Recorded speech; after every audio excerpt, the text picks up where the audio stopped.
Yeah, yeah, sure. So can I start from my introduction, then your introduction, then resume evaluation? Okay. So myself, Shailesh Kumar, more than 16 experience as SQL DB, Postgres, MySQL, and little bit on Sybase. Last 8 years, I am a technical interviewer on database side. So this is my brief introduction. You can start from here and thank you. Yeah. So my name is Divakar. Actually, I'm from Chirala, Andhra Pradesh. As my roots are from Chirala, I completed my SSC plus two and graduation over there. Coming to my work experience, I started my career working with TCS, and the client I work for is IKEA. IKEA is a Swedish-based furniture manufacturing company. So we have around 400 plus servers on the Postgres side when I'm working with IKEA. So the daily day-to-day activities are like whenever there is a new store is opening. We have stores around the world when in IKEA. So whenever there is a new store is opening, we have to provision two servers to operate it from the store. And we have a large setup. So we have around 500 stores around the globe. So we operate the servers from the store are standalone servers. And we have different applications in IKEA where we use high availability setup, and we have like Cascade replication setup. Actually, they introduced private cloud, which is based off Nutanix era, and there for replication they used Patroni tool. There we have one master, two slave setup. Okay. Yeah, and the daily day-to-day activities we use there are like schema refreshes. Like every 3 months we do patching, the major version updates we do, and mostly refresh task, user related issues. If there is any accelerated issue, we take care of that. And we use a tool called ServiceNow for ticketing purpose. So we used to get the incidents, C tasks we do, and if there is any issue arise, we do P tasks. So that's what I used to do there. And there is a migration activity also happened. As I said, we do used Nutanix environment, which is a private cloud. So from standalone or from on premises, I used to migrate the databases to the on cloud. The private cloud. And from past years, I'm working with HCL, and the project I'm working is with Verizon. Verizon is a US-based telecommunication project. So here we have around 300 plus database on Postgres side. We do have SQL and Oracle as well, but primarily I support on Postgres. And here the daily day-to-day activities are like recently we do upgrade from PG15 to PG17, and like day-to-day activities are like we do refresh activities from higher environment to lower environment, and user level issues we troubleshoot, and if there is any performance issues, I used to troubleshoot. And like every 3 months we do patches here as well, and maintenance activities we do like here in a couple of based on application we configure maintenance activities like vacuum and vacuum full. So on a critical applications we do vacuum on a weekly basis, manual vacuum, and monthly or once in 2 months we do a vacuum full on taking a scheduled window, we perform vacuum full as well. And the tools I used are like for monitoring purpose. When I'm working with IKEA, we have a tool called PEM, but later we switched to Prometheus and Alert Manager, and for graphical dashboards and visualization we used Grafana. And here in Verizon we are using a tool called Neuralink. Sorry, not Neuralink. It's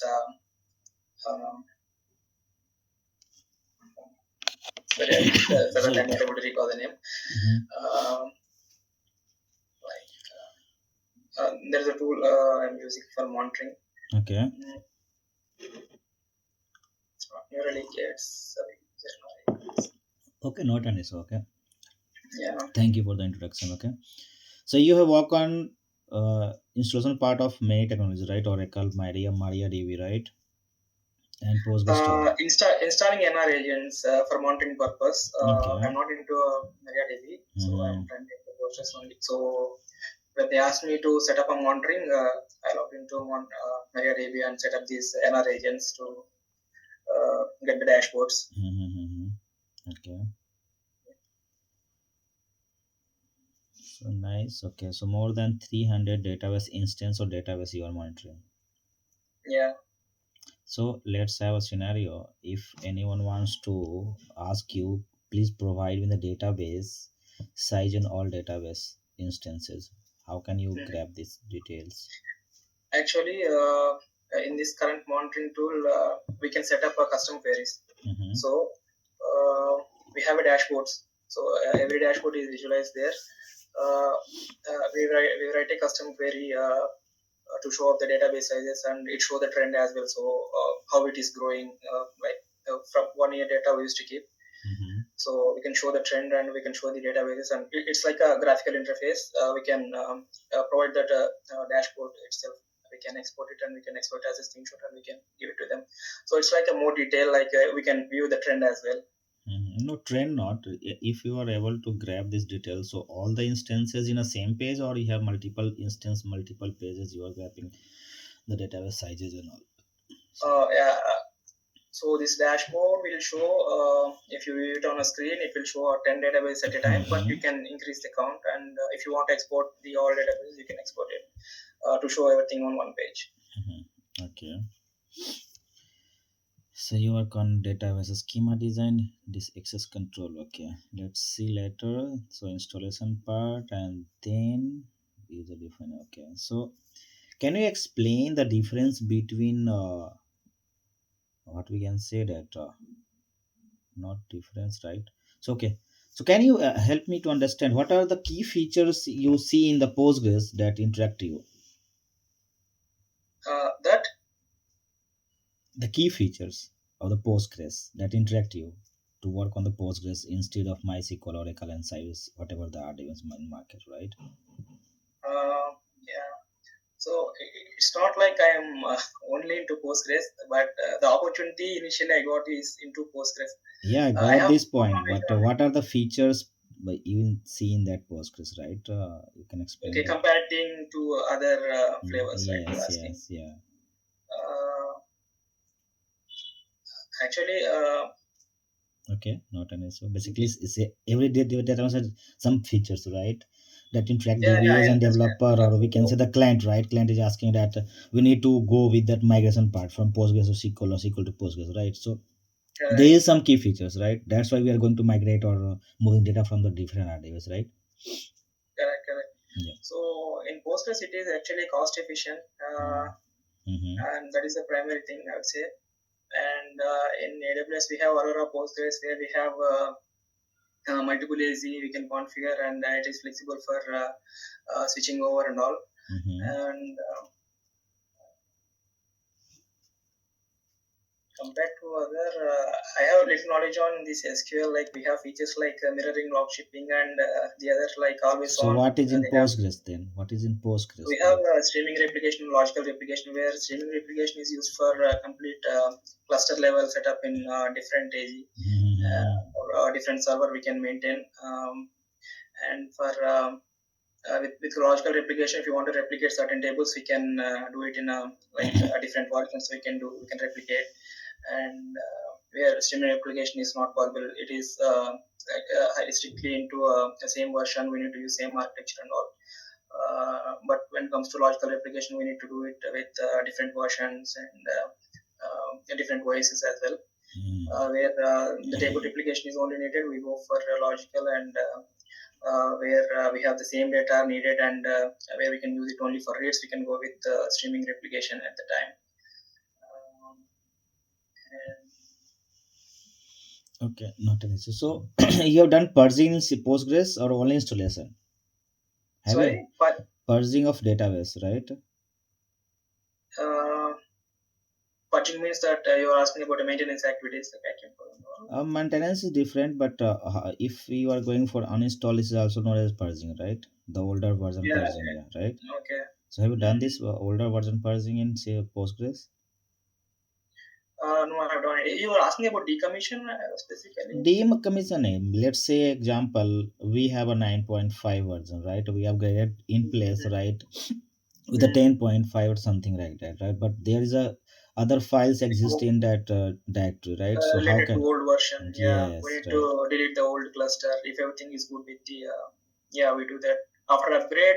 Once everything is good, an application conforms.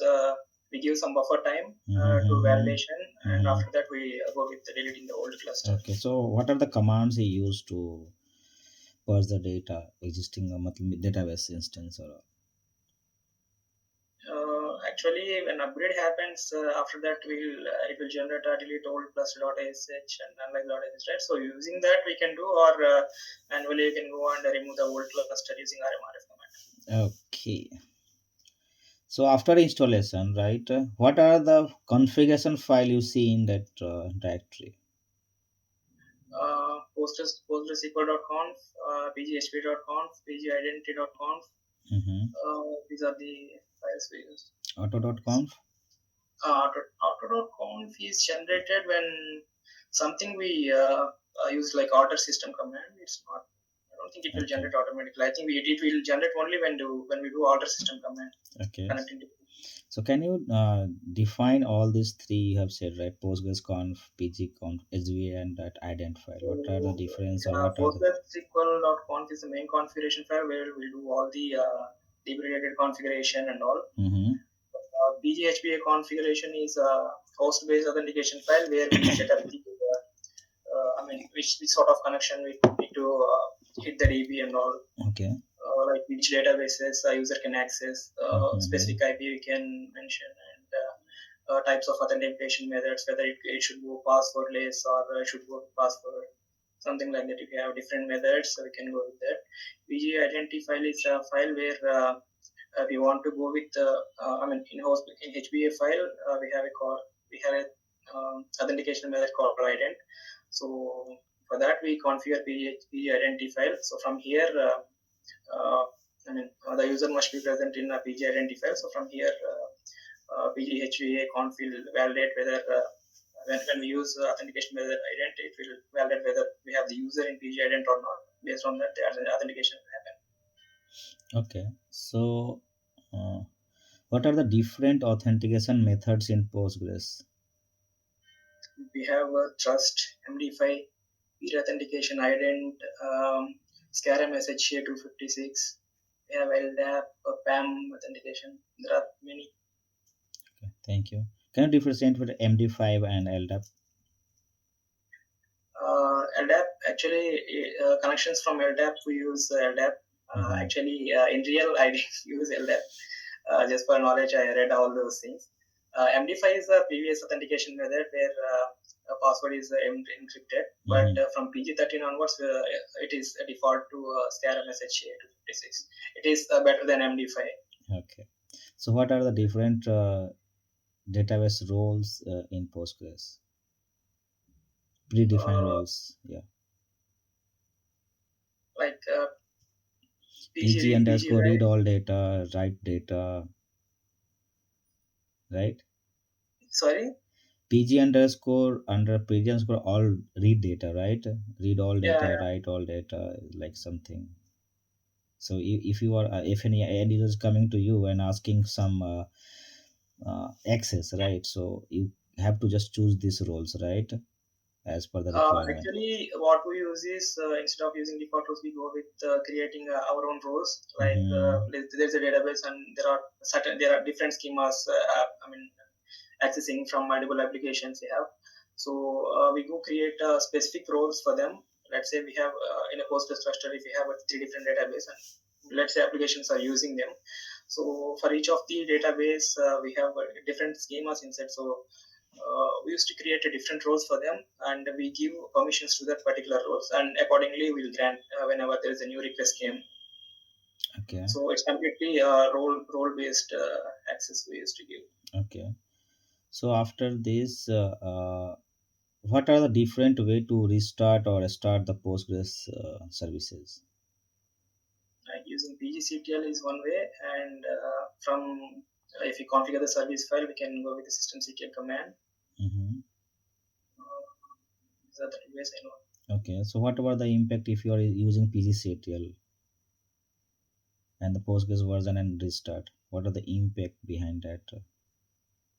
Could you come again? I didn't I'm get just you. saying that if you executed that pgctl, right, the postgres Yeah. version and restart command, right? So what is doing behind that if you fire this command? So when we do this, Postgres will start gracefully start the processes Mm-hmm. initially, Mm-hmm. and then once all services are stopped, then again Postgres will start the postmaster process, and postmaster will start the rest of the background process. Okay. And in case if there's a bulk insertion is going on, how will do Mhm. the restart process? Uh, in real, I don't know, but in general, it has to go with the graceful stop only. So It should not. let's start. You will definitely answer this question. What is acid property then? What is Acid property. acid property? Yeah. If you answer this, you answer this previous question also. Acid property. Every audience follow this acid property, right? Yeah. So that is atomicity, consistency, ISO level, and durability. Yeah. So this is in this topic. Your answer is hidden, right? Correct. Okay, not an issue. Basically, this is a core database features. Basically, right? Every audience follow this feature. Can you explain it MBCC? What is the use of MBCC in Postgres? Multi-version concurrency control is something like it should prevent like a transaction wraparound should not happen. Mm-hmm. So actually, whenever there is a transaction, Postgres will have a transaction ID, right? Mm-hmm. So we have around 4.2 billion limit, I guess. Mm-hmm. So ideally, before reaching out, we perform maintenance activities so that the transaction wraparound will not happen. Mm-hmm. So I mean, to avoid that, actually, um, once again. Yeah, recall. You So can recall. Yeah, whenever, sorry. you can recall if anything Yeah, missing yeah, out. You yeah. can recall. Yeah. So actually, when there is a user session, if Mm-hmm. he is performing something, let's say he's selecting or he is doing update inserts or something. Mm-hmm. So that is restricted to him, and the changes won't reflect to others until he commits. Right. So whenever there is a new session open, he can query the database or tables using the select query, and he still see the old details on the database. That's what here using multi-version concurrency until we commit. The other user will not see the data or until we commit and close our session. Mm-hmm. So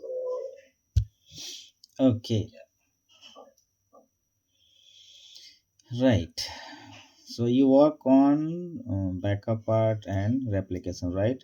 So what Yeah, are the different type of methods we can use in PG Postgres, right, to take a backup the database? Yeah. backup methods. Okay. We have a utilities called pg dump, pg dump all, pg base backup. Okay. So can you differentiate between PG dump and base backup? If you want to take a backup of schema level or table level, we go with or single database level, we go with Mm-hmm. pg dump. Mm-hmm. Um, if you want to go a logical level complete cluster backup, we can go with the pg dump. Or if you want to take a backup of roles only, while migration I used to do this. Uh, with PG dump all, we can take the role level backup and restore it into the new server. Mm-hmm. And using PG based backup, it's like a physical backup of complete cluster. So we get all the DBs inside the cluster that we use. Okay. So let's have an example. We have a XYZ database, right? We have to take a backup on local system, right? So what will the Okay. command? Can you type in the chat? So to take a backup of single database, you're saying, right? Yes, yes, right. With the chat, it is disabled. I know. No, no, it is there. There, okay. So I think my screen is not good like this. Let me see. Okay, you can just type in the chat if you're able to get this.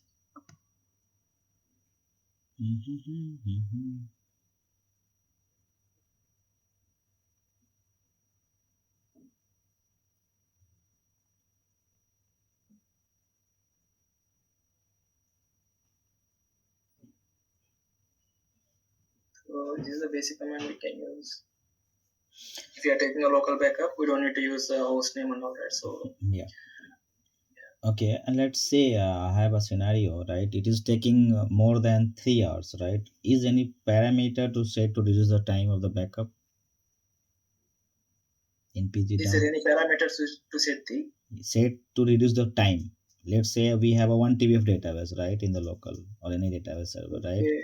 And we are performed that backup PG dump. It is going for Uh, 6 hours. then we can instead of using .sql, actually it's a plain text backup. Actually, we can go with other methods like Yeah, that using is that is not for the extension, right? We are just asking regarding the how can you reduce the time, the backup total backup time. Okay, so we can take a customized format backup, and there we can use compression methods like -z level we can use. Okay, any parallelism you can enable. Using -j. Yeah. Yeah, we can do that. So it will be a multiple thread. It will use multiple threads, and obviously the time will be less Okay. to take the backup. Okay, so let's have one scenario the replication. Let's customer come to you and asking to implement cluster of XYZ. Sorry, not cluster. Replication of XYZ database. So what are the prerequisites to find out, and what are the steps to complete this task? Okay, so when we want to go and set up a streaming replication, Mm-hmm. first we need to ensure that both the servers have installed with the same version, and both should have connectivity, ports Mm-hmm. open, Mm-hmm. and on the master we go create a replication user. On Mm-hmm. php config we add the replication user and replication username, the host remote host address, Mm-hmm. uh, and authentication method and all, Mm-hmm. and then like we'll go to master node. I mean, after setting up, we restart the DB in the master, and we go to slave node. And since we installed the Postgres version, whatever we are using in the master already, we just rename it. If there is Mm-hmm. any, I mean, rename the data directory and create the same data directory with an Sorry. empty data directory. Mm-hmm. Using pg-based backup command, we'll take the backup from the master host, and once we take, basically we use a command pg-based backup -h, the master host name hyphen data directory. Obviously, both should be same, and like -fp, capital P -v for web host, -xs wall method is streaming. By hitting this command, it will take the PG base back from the master node and restore it in the slave node. Once the backup is complete, a standby signal will be created, and primary connection info is already be available in the process.config as per this process. So once we start the slave node, it will be in standby mode. Okay, after implementing, how can you monitor this is doing successfully or not? We can check PG stat replication and PG wall receiver commands. So to check whether check the last LSN numbers, whether the same LSN whatever generated is reached here or not. Okay, any system catalog you using for the monitoring of replication? System catalog table. I don't remember as of now. No, it's okay. No, yes, sir. Okay, can you help me to understand the architecture of the Postgres? Yeah. So once we start the Postgres, the Mm-hmm. first process will start is Postmaster. Mm-hmm. Then it is linked into a shared buffers. So once Postmaster is started, it is responsible for starting off WoW writer, PG writer, Mm-hmm. checkpointer, archiver, and logging collector, Mm-hmm. and auto vacuum launcher. So these are the background process. Postmaster will start. Um, let's say there is a request from the client. It will first come to Postmaster, and Postmaster will authenticate the process, like whether the DB is a DB username is exist and whether the password is correct, and whether the IP has. We define it in the PGHBA configuration file or not. So once this process is done, Postmaster will connect that, change the process, the Postgres process, and connect it into the shared buffers. Let's say there is a select command hit by the client. First, it will go fetch the data files and keep the data into the shared buffers, and from shared buffers, results are sent back to the client. Let's say there's a transactions like DMLs are happening. These changes are happening in shared buffers itself, and the copy of transaction will be marked in wall buffers. Once the transaction is committed, from wall buffer invoke the wall writer, and wall writer writes the data into the wall files. For every 5 minutes, it's a default value, check pointer for every 5 minutes it will run, or maximum wall size we can set if the transactions are high. So based on that, check pointer will run, and hereafter the call counter transactions will be written to the data file using the BG writer. The actual check pointer ensures that all the files are in sync, and logging collector is responsible for logging all the uh, logging related info into the error log. Auto vacuum launcher is responsible for like bloating or fragmented tables, performing vacuum on bloated or fragmented tables. C-log, there's a, I mean, C-log buffer is something like whenever there is a Postgres crash happen, it will go and check the C-log buffer for recently completed transactions. And shared buffer, inside shared buffer, we have wall buffer, maintenance buffer, and a temporary buffer. So yeah, this is on high level architecture. Okay, so in config file you have set buffer and pg, sorry, worker memory, temporary memory, and maintenance memory, right? So Mm, if let's have a scenario, we have a 64 GB of system, right? So how much we okay. can assign this value for these parameters? Uh,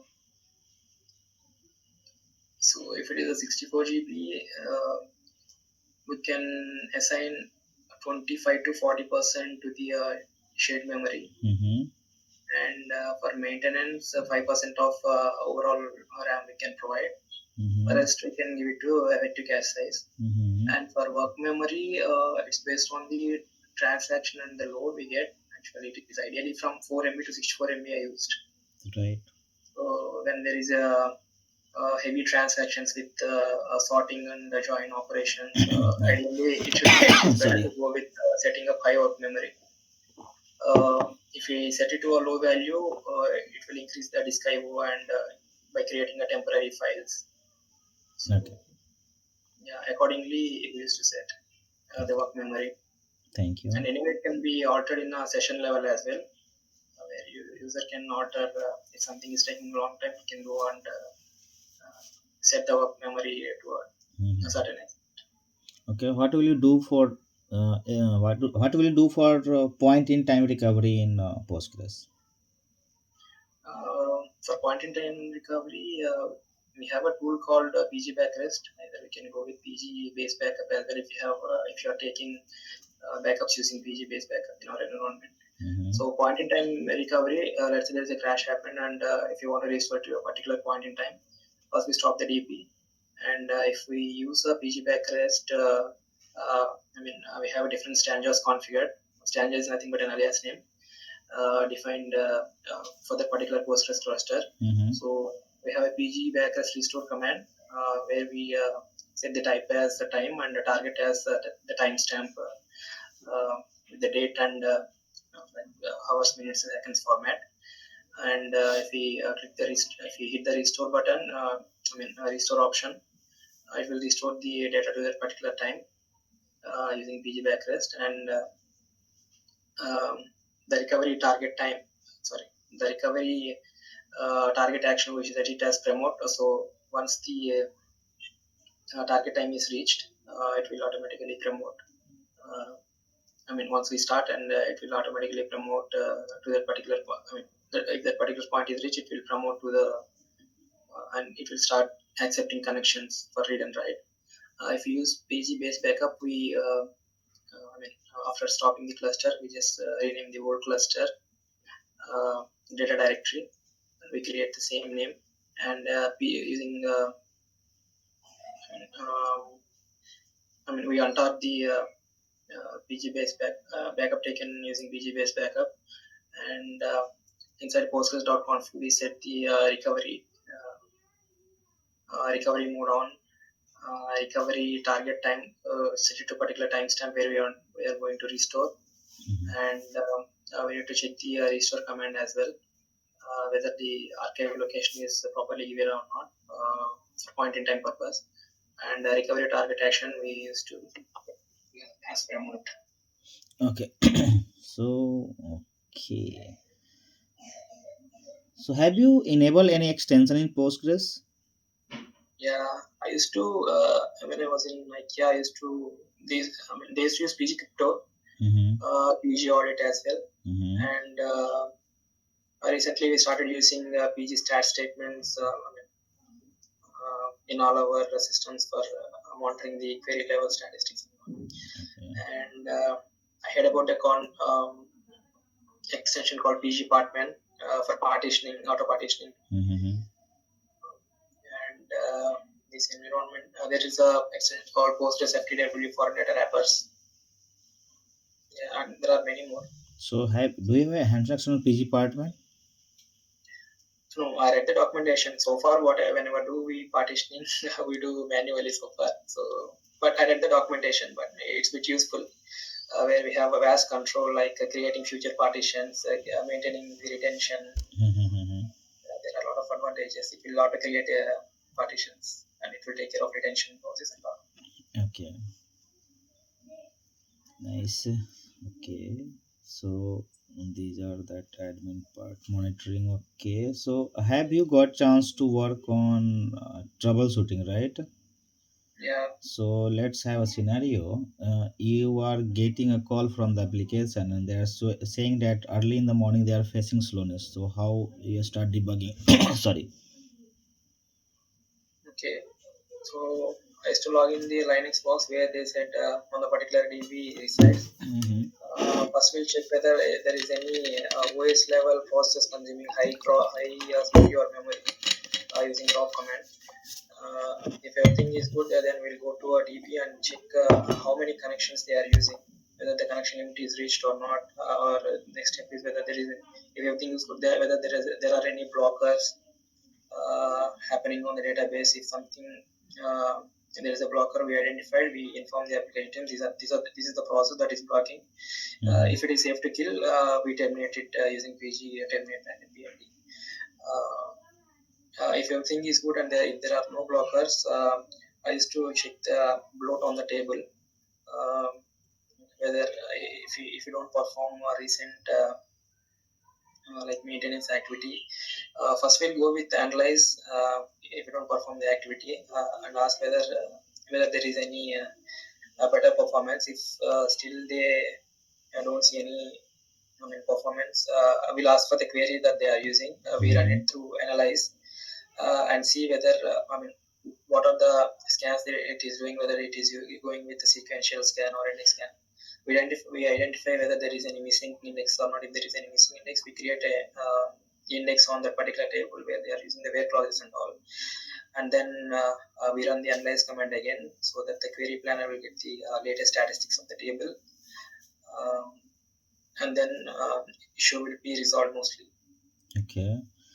So on this conversation, we have multiple questions, right? So what are the different type of indexes in Postgres? Um, we have B-tree index, hash index, GIN, generalized inverted index, Mm-hmm. GIST, um, like SPGIST, um, block range index. Mm-hmm. So can you differentiate between Breen and B-tree index? B-tree index is a tree structure index where we use normally we use it uses B-tree index when we generally create index command. BRAN is used for like where there is a sequential scan required in most of the cases. We go with Mm-hmm. this because BRN also a lightweight index compared to B-tree. Okay.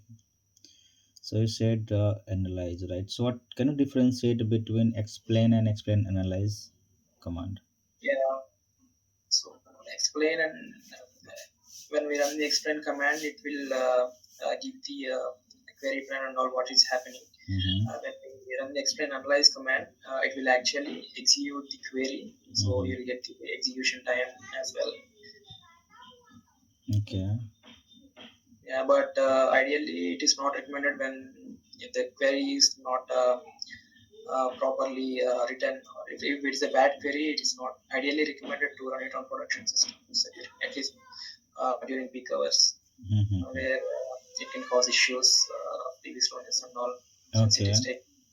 it should execute and show the results, right? So it will take long time sometimes, and yeah. So you also told about the clause, right? So what is different with where clause and having clause?